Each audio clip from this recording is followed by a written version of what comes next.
ચાલો ફ્રેન્ડ્સ, આપણે ઘરે કેરીનું ઇન્સ્ટન્ટ વઘાર્યું બનાવીએ અને રેસીપી શરૂ કરીએ.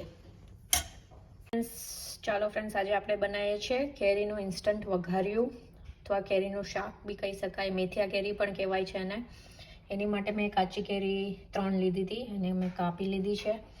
અને સૂકા મસાલામાં કાશ્મીરી લાલ મરચાં છે, તજ છે, લવિંગ છે, મરી છે અને બેઝિક મસાલા. અને આ મેં મેથીને થોડીક શેકી અને એને અધકચરી વાટી લીધી છે અને આપણે પેનમાં તેલ ગરમ કરવા મૂક્યું છે.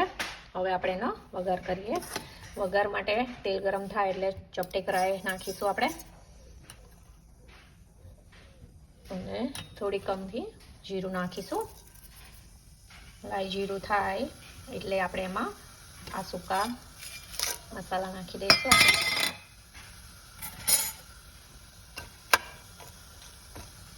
આ ખૂબ જ સરસ લાગે છે આ વઘાર્યું. તમારે ઉનાળાની ગરમીમાં શાક ખાવાની ઈચ્છા ના હોય તો તમે આ રોટલી ભાખરી સાથે કે થેપલા સાથે, રોટલા સાથે બી ખાઈ શકો છો. શાકની જરૂર પડતી નથી.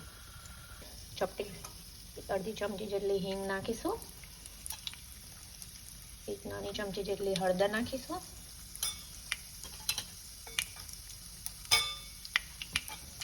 અને થોડુંક અમથું ધાણા જીરું નાખીશું અને આ કેરીના પીસ આપણે અંદર નાખી દઈશું. ટેસ્ટ પ્રમાણે મીઠું નાખીશું.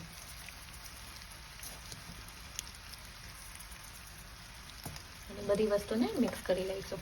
મિક્સ થઈ ગયું છે. હવે આપણે ઢાંકીને એને 2 મિનિટ માટે ચડવા દઈશું, કેરી સોફ્ટ થાય ત્યાં સુધી. અને પછી આપણે એમાં ગોળ ઉમેરીશું. આપણે લીડ ઓપન કરી અને જોઈ લઈએ કેરી ચડી ગઈ છે કે નહીં. કેરી સોફ્ટ થઈ ગઈ છે. હવે આ ટાઈમે આપણે એમાં ગોળ મિક્સ કરીશું. જેટલી કેરી લીધી હોય એટલો ગોળ લેવાનો. મારે આ બાઉલના માપનો મેં કેરી હતી એટલે મેં એ બાઉલના માપનો ગોળ લીધો છે. મેં છીણેલો ગોળ લીધો છે. તમે કોઈ પણ ગોળ લઈ શકો છો. હવે ગોળને સરખી રીતે મિક્સ કરી દઈએ.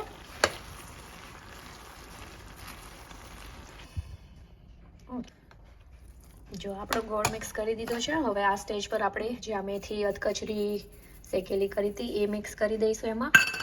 પછી એમાં આપણે 1 મોટી ચમચી લાલ મરચું નાખીશું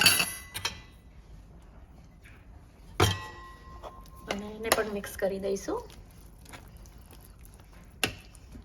તો આપણે ગેસ બંધ કરી દીધો છે અને આપણું કેરીનું વઘાર્યું રેડી છે. આ વઘાર્યાને તમે કાચની બોટલમાં ભરીને 1 મહિના ફ્રીજમાં સ્ટોર કરી શકો છો અને તમે અઠવાડિયા માટે બહાર બી સ્ટોર કરી શકો છો. આ વઘાર્યું તમને શાક ખાવાની ઈચ્છા ના હોય તો તમે રોટલી, ભાખરી, થેપલા, રોટલા સાથે પણ આ બહુ જ સરસ લાગે છે. તમે પણ ચોક્કસ ટ્રાય કરજો. તમને મારી રેસીપી ગમી હોય તો please like, share and subscribe my channel. Thank you for watching.